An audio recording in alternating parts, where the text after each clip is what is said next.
Terlibat tawuran, sebanyak 28 siswa sekolah negeri diamankan oleh Satreskrim Polrestabes Palembang.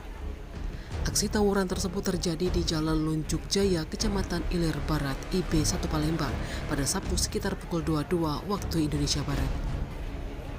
Kapolrestabes Palembang, Kombes Pol Haryo Sugihartono, didampingi Kasat Reskrim AKBP Haris Dinza menjelaskan, para pelaku tawuran ini berhasil diamankan saat mereka sedang tawuran di tempat kejadian perkara.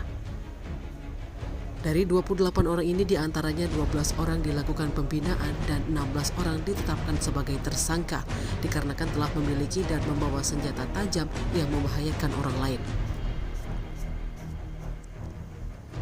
Untuk 12 orang pemuda ini akan diserahkan pihaknya ke LPKS Indralaya. Kapolrestabes Palembang menghimbau kepada masyarakat khususnya orang tua di masa bulan suci Ramadan yang berkah ini untuk selalu mengawasi anak-anaknya.